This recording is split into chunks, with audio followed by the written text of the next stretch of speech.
I don't know about you, but I think adulting is hard and scary sometimes. For sure. And one of the scariest parts about it is challenging what you grew up with. What your life was going to be, how you saw the world. It evolves. And then what are you going to replace it with? Oh, gosh, I can't even sleep at night. Mended light.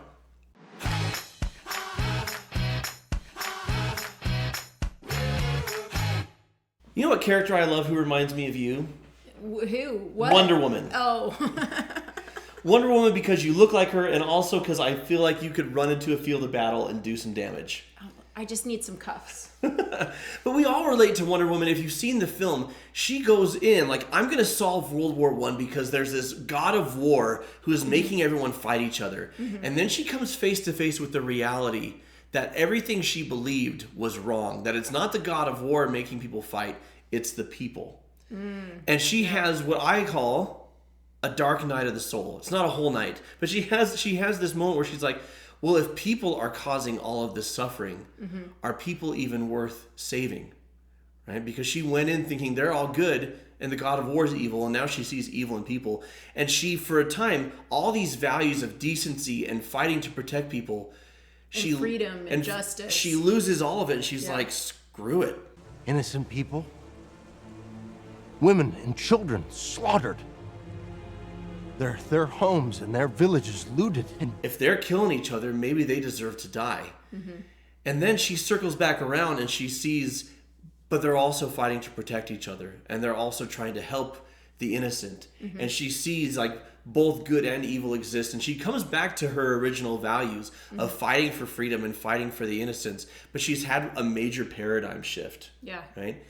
And we all experience this as we journey from childhood to adolescence to adulthood and throughout our lives. We have beliefs, we have plans, and then life happens, and it's scary, and we might lose it all if we're not careful. So how do we navigate this? And what are some reasons why people have these dark nights of the soul? What are your thoughts? Yeah, well, and I think that comes up because we attach values and morals to non-moral questions. So, for example, let's say I was raised in a very traditional culture, right? And so people who are good people go to church. Yeah. And people who don't go to church are bad people, yeah. right? But then I come to the awareness that I know someone who was hurtful and abusive and a bad person, and they went to church. And they're at church every Sunday. Yeah, and they go to church every Sunday. Yeah. Right? Like, that's creating dissonance. And then maybe I encounter somebody who doesn't go to church. Right. Who is a very ethical, moral, decent, compassionate. Salt of the earth. Yeah, compassionate, good person. That upsets my paradigm. Do I stop going to church now? Right? And the reality is going to church or not going to church had no moral value whatsoever. Now, before you churchgoers come up in arms, what we're talking about is not, do you get value from church or do you learn morals from church? What we're talking about is we attach morality to attendance at church. Right. Well, so whether you drink, whether you smoke, whether you curse, whether you're a member of my political party, you know, whether you read the Bible, whether you are in a same-sex relationship, like a million things that we attach, like this person is good, this person is bad. Moral judgment too. Yeah, well, and I'd love to have this conversation along the lines of modesty. And that's globally can be such a triggering topic for people. Yeah. And there's a cartoon that I think communicates this really well. So there's a woman in a bikini and a woman in a hijab. So they're both thinking basically the exact same thought. There's only one word difference. The woman in the bikini is thinking everything covered but her eyes. What a cruel male-dominated culture. And the woman in the hijab is thinking nothing covered but her eyes. What a cruel male-dominated culture. Yeah. And they're both associated with modesty, and they both have values associated. Personal values. Values associated with that modesty, and completely different judgments about what that means. And in reality, the conversation around modesty is, are we objectifying another person? Yeah. And that has everything to do with us and nothing to do with how much clothing the other person is or is not wearing. Right. Well, and to your point, the Muslim woman, this is very much her culture and her values and what matters to her.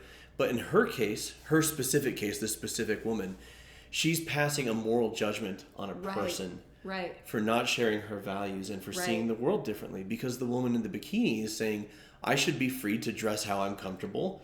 And this makes me feel attractive, or this makes me, I feel empowered and respected that I can do this. And the woman in the bikini is judging the Islamic woman and assuming that her culture is oppressive because of the choices that she has made about what she's wearing. So what happens if either the Islamic woman or the woman in the bikini have a dark night of the soul, where maybe the woman in the bikini questions her feminist values, or the Islamic woman questions Islam?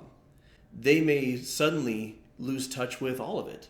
Right? What do I value? What is actual moral judgment? And or more to the point, if I feel judged for how I choose to live by another person, then I start to see those types of people as judgmental morality police. Well, and we don't even see them as people anymore. We see them as objects. Right? Or oppressors, Yeah. And we can't be at peace, or in our heart can't be in a place of love if we're looking at another person with judgment. And that puts us in a place of fear, and it also puts us in a place of objectifying the other person. And so as we do this video, it's not to say, oh, well, you need to let go of your moral views, or you need to change, or you need to be this or that. But I think there's a type of cultural revolution that's happening.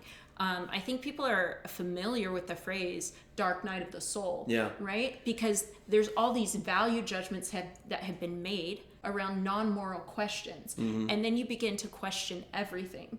I was having a conversation with some friends a couple years ago after a business meeting, and it was a philosophical conversation, and they were saying, hey, I don't think you can ever say something is exclusively right or exclusively wrong, right? Because they had gone through this experience in their own life, and they had released a lot of their values. Well, they've gone through what is called in religious circles a faith crisis, right?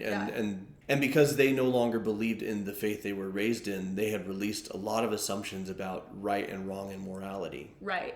And the conversation continued, and I said, you absolutely can say some things are right and some things are wrong. And they were like, give me an example. And I'm like, sexual assault and child abuse. And they were like, that's valid.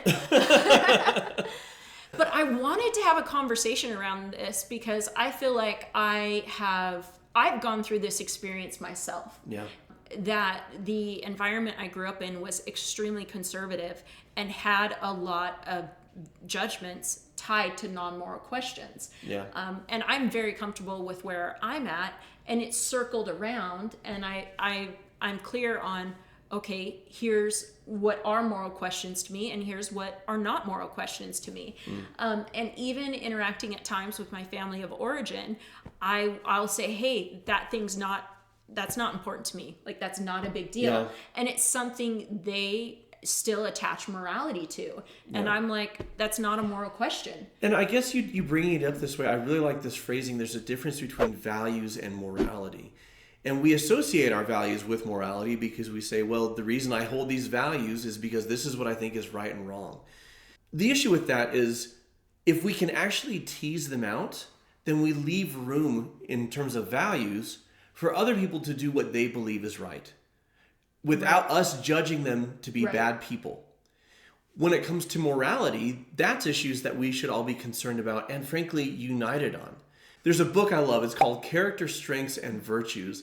In it, a pair of psychologists explore throughout history and cultures and religions and philosophies and governments. They look at the history of the human race and what's going on in the world now, and they say, the research bears that these specific principles, when adhered to, lead individuals, families, and societies to thrive. And that these are the things that we can all agree on, really, regardless of where we come from, what our religious values are, what our philosophical or political views are, we can all unite on these morals. And these are things like honesty, integrity, kindness, compassion, hard work, doing what you say you're going to do, forgiveness, justice. We can all agree that these things matter. We diverge sometimes in the application. There's a risk when you feel judged and shunned by people who hold themselves up as better than. and as being highly moral people. It can Yeah. leave a bad taste in your mouth on the very concept of morality. The thing is, morality is necessary for our mental and emotional health. Yeah. Living in alliance with what is good for you and what is good for the people around you. Living in alliance with what has been shown and proven to be good for all. That's a way to peace. And living in conflict with it, we feel guilt. Living in conflict with it, we feel out of alignment. And it's hard to convince yourself that something wrong is right. Yeah. It's hard to square that. There's always that little bit of dissonance there. And that builds and grows bigger until you have anxiety and depression. I'm not saying anxiety and depression come exclusively from that, or that if you're anxious or depressed, that's going on. I'm saying in some cases, it's a major contributing factor. Yeah. And so if this is something you've experienced, what's been helpful for you? Can you relate to this video? Yeah. As far as you associated moral judgments with non-moral questions, and then as you became aware of that, did it create dissonance? And if I can, I'd like to share one more example. Yeah. And I mean, the modesty one is just so easy, but also such an important conversation, right? So we have two daughters, drastically different personalities, both wonderful, beautiful people. One of them has very traditional views when it comes to modesty and how she dresses. Yeah. She wants to wear long sleeve swimsuits. She wants to wear long t-shirts, you know, like she's a healer and she feels more comfortable when she's covered up. Yeah. She feels more comfortable in certain types of clothing. And I'm like, that's wonderful. That's great. I'm so happy for you. And I have family members who have a lot of shame, judgment associated with modesty and how people dress. Yeah. And so she's never heard any of those things from me, but she's heard some of those things from other people, from family members, from cousins, stuff like that. And so that's created a lot of conversations over the years. And I feel like she's in a really healthy place. Because the conversation I've had with her is, what do you feel comfortable wearing? Because it's not about anybody else. It's about your needs and your comfort. And so we've had those conversations, and I feel like that's in a super healthy place. Next daughter, she that's not the way she feels about clothes. She wants to wear a swimsuit with a midriff. She doesn't want to wear a long sleeve shirt. She wants to be free and comfortable and and she wants to wear a skirt that she can dance around in, you know, like a shorter skirt, because the long skirt she can't dance around in. Right? And so I have the exact same conversations with her about, well, what's important to you? What do you feel comfortable in? Right? And also regarding modesty, sexuality can be a powerful tool, right? And are women using that power of sexuality over another person, and that's not showing up for either of our daughters. So having that conversation with each daughter is a fairly healthy example of how to address something that's not a moral question that often has had moral judgment associated with it. So the purpose of this is just to get the ball rolling. Right. It's just a conversation starter. We actually aren't trying to tell you what conclusions to arrive to on this. More in line with the conversation we're having, we want to learn from you. How do you decide what is right and what is wrong? How do you live without judgment of other people? And how do you deal with people judging you as if you were an immoral person when it's really that your values just aren't the same as theirs? Let us know in the comments below. We'd love to learn from you. Until next time, folks, keep shining. We need your light.